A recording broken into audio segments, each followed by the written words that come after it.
बिहार में फिर से गुंडा राज शुरू। बता दें कि सम्राट चौधरी की 1 महीना सरकार बना हुआ है, लेकिन बिहार में गुंडा राज शुरू हो गया है। बता दें कि मधुबनी जिले के लदनिया थाना क्षेत्र के खोजा गांव के रहने वाले ठेकेदार निखिल की हत्या कर दी जाती है, लेकिन प्रशासन 4 दिन बीतने के बाद भी अभी तक अपराधी को गिरफ्तार नहीं कर पाई है, जिससे लोगों में चर्चा का विषय बना हुआ है। आप देख सकते हैं किस तरह से जो परिजनों में मायूसी छाया हुआ है।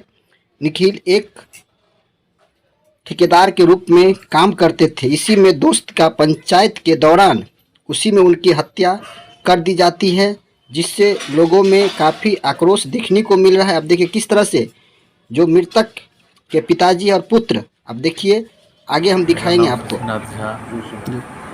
ललन झा उर्फ ललन झा है। आपके यहाँ जो घटना घटी है, क्या ये मामला है? मामला है मेरा बेटा डलोखर से 2:30 बजे और उसमें मेरा बेटा के साथ रूपेश, जो मेरा बेटा के साथ काम करता था, उसको आप नौकर समझिए या समांग समझिए, वो मेरे साथ बेटा के साथ रहता था। और डलोखर में वो फ़ोटो करके वो मकान का, इसके बाद जेई साहब जो वहाँ पर हैं अवनीश झा, जो आदर्श कॉलोनी में रहते हैं, वो बुलाया था जाके तुम हमको मिलो और तुम्हारा रनिंग बिल लगा देते हैं। वो वहाँ पर गया, वो हम चले आए घर पर, वहाँ से चला गया। वहाँ जाने के बाद वो अवनीश जी वहाँ से बोले कहीं वो बाहर चले गए थे, दूर को आधा घंटा में आ रहे हैं, 1 घंटा में आ रहे हैं। वो 7 साढ़े 7 बजा दिए। और वहीं पर राजनगर में एक आदमी को, जो उसका नाम है सोनल झा उर्फ उसका सौरभ झा उर्फ सोनल, उसको भी 2 ठेकेदारी दिए हुए है मेरा बेटा। तो उसके यहाँ भी वो बोला उसका पापा जो हमारे यहाँ आओ, तो उसके यहाँ भी गया। वहाँ वो नाश्ता पानी करते करते वो वहाँ पर टाइम लगा दिया। वहाँ से 8 साढ़े 8 9 बजा दिया। और 9 बजे वहाँ से चलने के बाद ये उस पुलिया के पास वो घटना किया। इससे पहले जो रुपेश था, रुपेश को एक इंस्टाग्राम पर कोई किसी लड़की के साथ उसको ये कोई अति वो हो रहा था, प्रेम प्रसंग की कोई बात हो रही थी। इसके चलते एक लड़का जो है, उसका नाम है मणिकांत, उससे उसको बराबर फ़ोन से झगड़ा उड़ा होता रहता था। इस बीच मेरा बेटा वहाँ पे था, गुवाहाटी गया था, तो वो ये फ़ोन करके जा आप हमको गाली उली देता था। तो वो मेरा लड़का बोला जो उसको भी जानते हैं, चलो वहीं हम आज मधुबनी जा ही रहे हैं, तो उसको सॉर्ट आउट कर लें। उसी दरमियान में ये लोग उसको भी बुलाया, या उसको घात लगा के बैठा था, जानकारी थी वो भी आ रहा है। इस बीच में हमारे बेटा को मध्यस्थता करने के अथी में, और उस रुपेश के साथ उसको तुम में होते लड़ाई हो गया, और उसको मध्यस्थता बीच में गया, उसी में हमारे बेटा पर गोली चला दिया। प्रेम प्रसंग का मामला क्यों आ रहा है बीच में? और रुपेश झा जो है उसका, और जो लड़की है मधुबनी की लड़की है, उसके साथ उसको चल रहा था, जिसके साथ वो मणिभूषण का उस लड़की के साथ प्रेम है। इसके चलते मणिभूषण और रुपेश में चल रहा था, मणिकांत के साथ। तो फिर आपको सूचना कैसे मिली इस तरह का जो घटना घटी है? तो आपको फिर सूचना कैसे मिली? सूचना में वहाँ पे जो सोनल मेरे बेटा के साथ था, जो घर से वो छोड़ रहा था, और रुपेश, इसमें से दोनों आदमी ने हमको नहीं फ़ोन किया। और घटना के 5-7 मिनट बाद अवनीश झा ने हमको फ़ोन किया कि इमीडिएट आप आइए, आप भाभी और भैया को लेके जल्दी आइए। तब हमको इसमें से दोनों आदमी हमको नहीं सूचना नहीं दिया। तो आप क्या मांग करते हैं इस पर? हम सरकार से, प्रशासन से, एसपी साहब से मांग करते हैं कठोर से कठोर सज़ा मिले, इस आदमी को सज़ा मिले, हमको ये हो। मेरा नाम शंभूनाथ झा कन्हैया जी है, मेरा घर खाजे भी है। मैं सबसे पहले आपको बिहार हलचल न्यूज़ के माध्यम से ये आप रिपोर्ट लेने मेरे यहाँ आए हैं इस दुख की घड़ी में। हम आपका आभारी हैं तो आप आए हमसे मिलने के लिए। रही बात परिचय की, तो हम यहाँ खाजे जी मेरा घर है, जहाँ आप खड़े हैं। ये घटना जो घटी है आपके भातीज के साथ है जी। तो क्या आपको लग रहा है कि कैसे घटना घटी और क्या मामला है? मेरा भतीजा 4-5 साल से कॉन्ट्रैक्ट काम करता था जी। एक रुपेश कुमार झा है, जिसका घर गजहारा है। वो मेरे भतीजा के साथ मुंशी कहिए या उसको कहिए पार्टनर कहिए या स्टाफ कहिए, वो 24 घंटा में 14 घंटा मेरे भतीजा के साथ रहता था। उसका सारा परवरिश मेरा भतीजा करता था। और इसका एक दोस्त है जो बच्चा से ही कहीं साथ ही मधुबनी में पढ़ाई करता था, जिसका नाम सौरभ कुमार झा उर्फ सोनल झा है। वो इसके साथ साठ गांठ करके जो हमको भी साइड दो, हम भी बेरोजगार हैं, दो साइड उसको भी दिए हुए था जिसका वो काम करवा रहा था। और ये वो रुपेश कुमार झा जो है वो काम भी करवाता था, साथे भी रहता था, जहाँ साइड पर जाना है आना है, इसमें कोई डाउट नहीं, हम इस पर कोई संदेह नहीं करते हैं, काम नहीं करता था। लेकिन न जाने से ले गया, हम लोग तो थे नहीं, इसकी जानकारी जो मेरे परिवार का सदस्य था वो हम लोगों को फ़ोन नहीं किया। जो हमारे साथ ये घटना घटी है, आप दौड़ के आइए या व्यवस्था कीजिए, वो थर्ड पार्टी को फ़ोन करता है और वो थर्ड पार्टी हमको फ़ोन करता है। और जो जिसको हम इतना परिवार का सदस्य मानते थे, मेरा बेटा मेरा भतीजा, उसको जीवन में माँ बाप उसको जन्म दिया है लेकिन पूरा परवरिश मेरा भतीजा करता था उसको, वो ये नहीं कहा कि अंकल या चचा आपका भतीजा के साथ ऐसा घटना घट गया है। दूसरी बात, वो वहाँ था, वो बचाएगा क्या, चाहता तो उसको पकड़ भी सकता था, उसको खरोच नहीं है सौरभ कुमार झा, सोनल झा को, जो कहता है हम उसका दोस्त हैं, जो उसके साथे है। वो रुपेश कुमार झा, आप एक बात देखे होंगे, लगती है कोई उसको पकड़ता है, भर पाँच के पकड़ता है तो उसको आगे से ब्लड लगता है। वो जैसे होली लोग खेलता है, वो इमोशनल करने के लिए पूरा देह पूरा पीठी खून में रंगा हुआ था, दिखा रहा था हम लोगों को जो आपके प्रति हमारे संवेदना है, तो आपके परिवार के प्रति ये हम ऐसे हैं, लेकिन तुम तो एक फ़ोन भी नहीं किया हमको। और मेट्रो टेम्पू पर लोग के लेके उसको तुम भगवा रहा है पूरा मधुबनी में, मेरा बच्चा मर गया। क्या आपको लग रहा है इस जो मामला हुआ, इस मामला में क्या हमको पुलिस प्रशासन मधुबनी के कप्तान एज एसपी साहब पे पूरा भरोसा है, और माननीय एसपी साहब खुद वहाँ पर आए हुए थे, और एसपी साहब हम लोगों के साथ, हमारे परिवार के साथ सांत्वना दिए और वो आश्वासन दिया हम लोगों को जो मैं आपके साथ हूँ, मैं प्रशासक हूँ मधुबनी जिला का, मैं उसको ढूंढ निकालूंगा और कठोर से कठोर उसको दंड दूंगा। इसीलिए मैं पुलिस प्रशासन के प्रति हमारा पूरा विश्वास है, जो मेरा साथ देंगे और अंतिम तक साथ देने को हम उनसे आपके माध्यम से चाहेंगे जो हमको दें, और हमारे परिवार को यदि उसको कठोर दंड नहीं मिलेगा तो हमको सांत्वना नहीं मिलेगी और मेरे बच्चे को सांत्वना नहीं मिलेगी। पुलिस के सामने बयान दिया और पुलिस प्रशासन के सामने माननीय एसपी साहब के सामने में जो बयान दिया है, उस बयान के विरुद्ध में वो बयान देना शुरू किया है। जो रुपेश कुमार, ये प्रेम प्रसंग है, प्रेम प्रसंग तुम्हारा था जिसमें मेरे भतीजा को पंच के रूप में तुम ले गया शट आउट करने के लिए। क्या कारण था कि तुम दोनों मिलकर उसको मरवा दिया? एसपी साहब के पास में क्या बयान, उस समय में क्या थे वहाँ पर? एसपी साहब के पास हम खुद थे। जी जी। एसपी साहब के सामने बयान दिया जो ये हमारा और क्या मणिकांत मिश्र के साथ एक लड़की के साथ शादी विवाह का चक्कर है, जिसमें हम चाहते हैं हम शादी करें, वो चाहता है वो हम शादी करें। वो बात हो रही थी जिसमें इस दोनों को आपस में मोबाइल के माध्यम से झगड़ा लड़ाई गाली गलौज हो रहा था। ये बात हमारे भतीजा के साथ वो शेयर किया, जो आप इस पर रह के भैया शट आउट करवा दीजिए, नहीं तो हमको मारपीट करेगा। वही शट आउट या उसको जो कहिए बात को ख़त्म करना या दोनों का आपस में मिलाव करना, जिस कारण मेरा भतीजा वहाँ गया, तो उसको जाने की क्या ज़रूरत है? मेरा भतीजा 2 साल पहले उसकी शादी की है, आज ऊपर वाले की कृपा से 5 महीना के लड़का उसको है, वो काहे प्रेम प्रसंग में रहेगा। वैसे राजनगर के जो हमारे थाना प्रभारी हैं उनसे आप पूछ सकते हैं, वो दोनों का मोबाइल उसका नाम आता है, कहीं मेरा भतीजा का नाम नहीं है उसमें मोबाइल ट्रेसिंग में। थाना प्रभारी बताया है? थाना प्रभारी से हमारी खुद बात हुई है, मैं खुद पूछा हूँ। क्या बोले थाना प्रभारी? थाना प्रभारी बोले जो रुपेश कुमार झा और कोई मणिकांत झा है उसका नाम आता है, निखिल कुमार झा का नाम कहीं नहीं। और हम यदि आपको कहें कि नहीं है, ये तो हम कहाँ से बोलेंगे? आप खुद पूछ सकते हैं प्रशासन से ये कन्हैया झा या शंभूलाल झा कुछ बोल रहा है, वो सही बोल रहा है या गलत बोल रहा है। तो मैं आपके माध्यम से मैं इतना कहना चाहता हूँ कि हम पूरे परिवार आज हम दर्द में डूबे हुए हैं। पुलिस प्रशासन से आग्रह करते हैं कि जैसे आज हम कष्ट में हैं, निर्दोष को मार दिया है, यदि ऐसा ही रहा और उसको सज़ा नहीं मिली तो ऐसे बहुत निर्दोष मारे जाएंगे और सारे आदमी घर में बैठे रह जाएंगे। मेरा नाम प्रणव प्रसून हुआ। क्या आप कहाँ आए हुए हैं अभी? क्या मेरा ये बहन का ससुराल हुआ। अच्छा, तो आपको पता चला है घटना के बारे में तब पहुँचे हैं? जी, मैं गुवाहाटी रहता हूँ, तो गुवाहाटी से कल मतलब शाम को पहुँचे हम लोग। तो क्या ये मामला में आप आए यहाँ पर, तो क्या आपको लग रहा है, कैसे पता चला, क्या आपका ये लग रहा है कि घटना जो घटी है, क्या आप इस बारे में कुछ जानते हैं तो बताइए। घटना उसके बारे में आप मधुबनी में जाकर किसी से पूछ लीजिए कैसा था क्या नहीं, आपको लोग बता देंगे। मैं कोई नहीं होता हूँ, मैं प्रशासन नहीं हूँ, मैं एसपी नहीं हूँ जो आपके निष्कर्ष पे आपको दे दूँगा।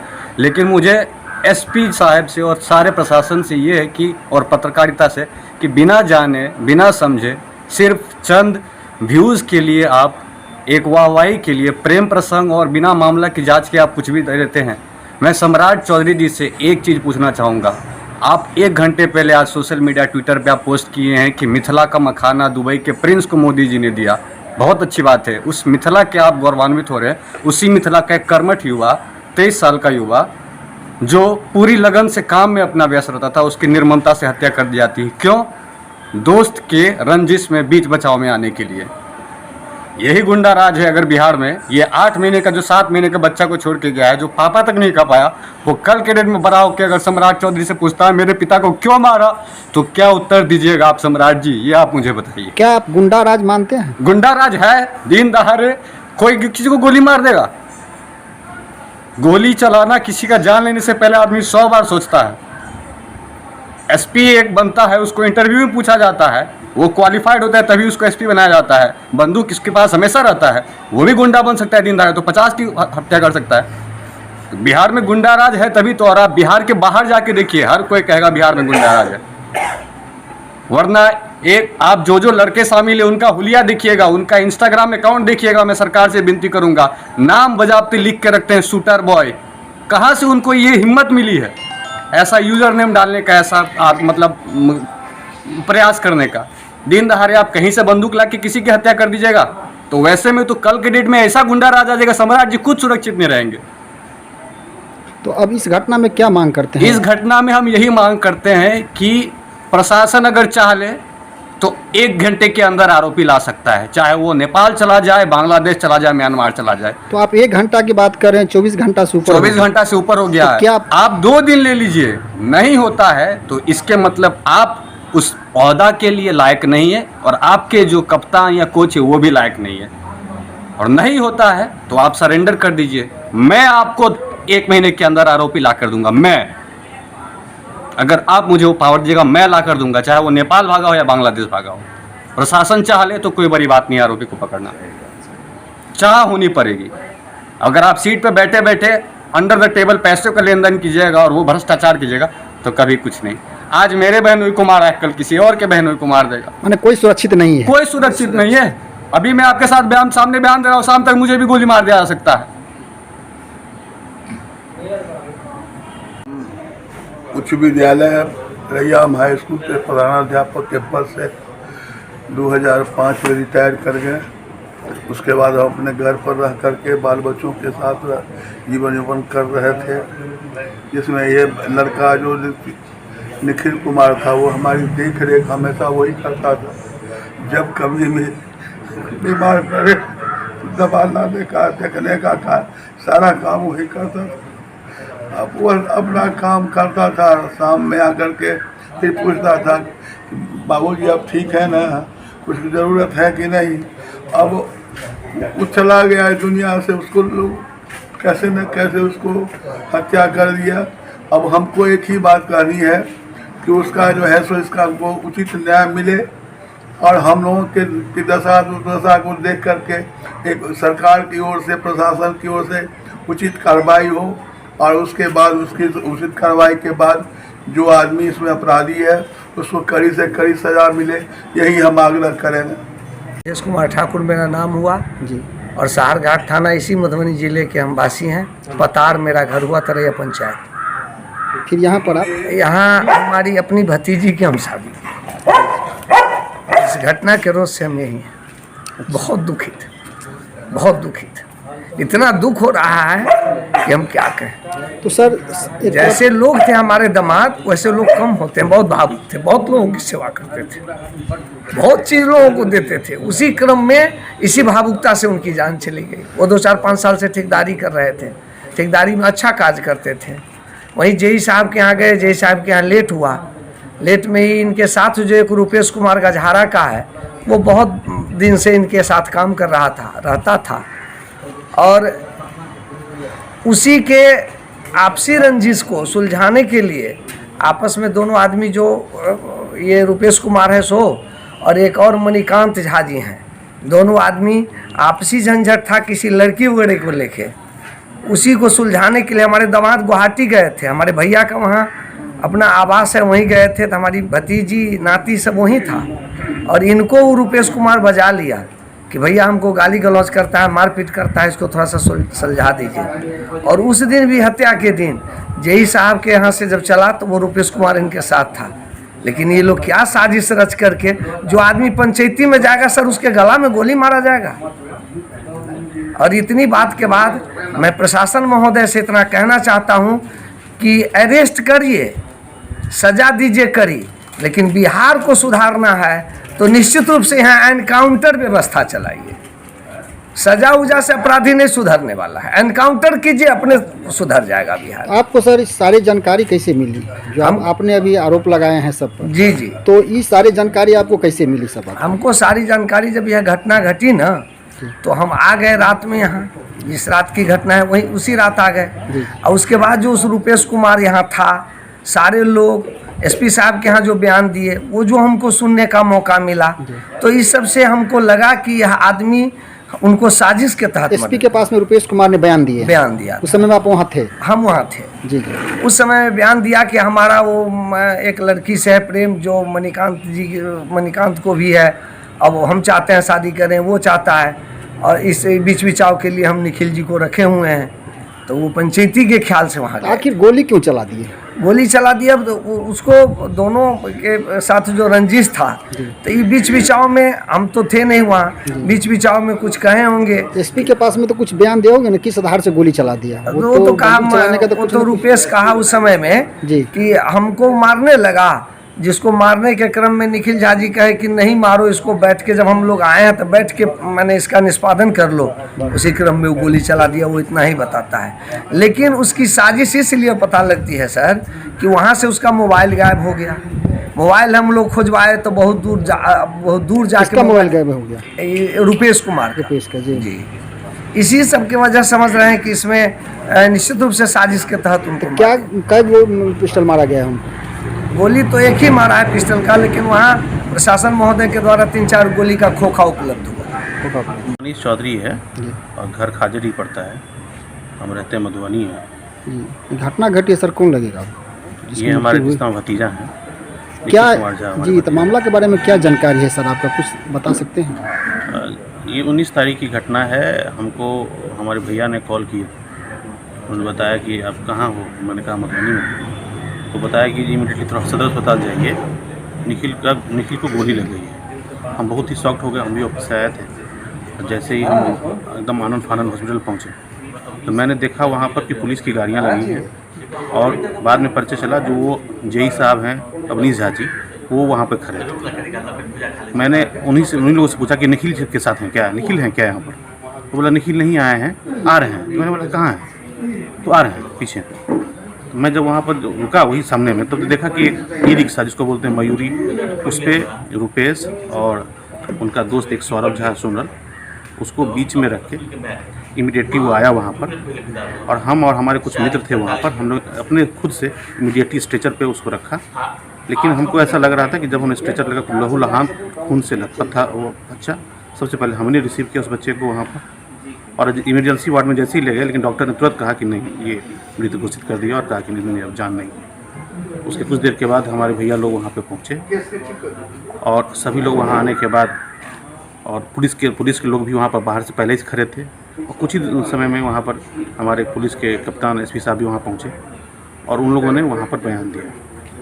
और जहाँ तक रुपेश का जो ये प्रेम प्रसंग की मामला बात आ रही है, वो प्रेम प्रसंग जो है रुपेश झा और मणिकांत झा के बीच में था, और उसने एसपी साहब के सामने बयान भी दिया है, क्योंकि उसने बताया कि हमारे से उम्र में लड़की छोटी थी, लेकिन मेरी बातचीत होती थी। उस चीज़ को निपटाने के लिए, उस चीज़ का हम सॉर्ट आउट करने के लिए हमने प्रयास किया था कि निखिल जी के साथ जो है हम उस चीज़ का निपटारा कर दें, उनके मध्यस्थता और पंचायती करने के लिए। उसी क्रम में जेई साहब ने, क्योंकि उनको बहुत लेट तक बैठाए रखा, किस मकसद से बैठाए रखा वहाँ तक, उसकी जो जानकारी हम लोग को नहीं मिली कि भाई क्यों आप किसी को बुला रहे हो और 4 घंटे तक कैसे क्या मीटिंग है, आप कहाँ व्यस्त है तरीके से। जब वहाँ से निकला उसके बाद राम जानकी चौक पर ही सौरभ कुमार झा उर्फ सोनल का घर है, उसके घर पर भी ये लोग गए। वहाँ भी शायद बातचीत हुई, वहाँ पर उन लोग का शायद नाश्ता पानी भी चला। और उसी से कुछ चंद मीटर की दूरी पर जो पुलिया है राम जानकी चौक के पास में, वहाँ पे मोटरसाइकिल को घेर कर और या फिर पूर्ण साजिश के तहत उनको वहाँ पे हाथापाई की गई। और ऐसा प्रतीत होता है जिस तरह से गोली मारा गया तो वो बहुत ही शॉर्ट रेंज से गोली मारा गया पिस्टल से, और जिसके कारण से उनके गर्दन को आर पार कर गई गोली और उनकी मृत्यु हो गई। ये जानकारी हम लोग को अभी तक है। अब प्रशासन से अनुरोध ये है कि जानकारी कैसे आपको, माने एसपी के पास में जो बयान दिए उस अनुसार बता रहे हैं? जी, एसपी के सामने में जो हमारे प्रत्यक्षदर्शी दोनों थे जो कि उस समय हमारे मृतक भतीजा के साथ थे, जी, सोनल कुमार झा उर्फ सौरभ कुमार झा, उन्हीं का नाम, दोनों उन्हीं का नाम है, रुपेश कुमार झा, उन्होंने जो बताया उसी के, क्योंकि प्रत्यक्ष वही आई विटनेस वही हमारे उस केस के, उन्होंने ही बताया कि वहाँ पर कुछ लोगों के नाम बताए जिसमें कि प्रहलाद झा हैं, मणिकांत झा हैं, विकास झा हैं, अमित चौरसिया है और कुछ 2 अन्य व्यक्ति हैं जिसका नाम उन्होंने डिस्क्लोज नहीं करा। ये लोग वहाँ पे ये घटना को अंजाम दिए हैं।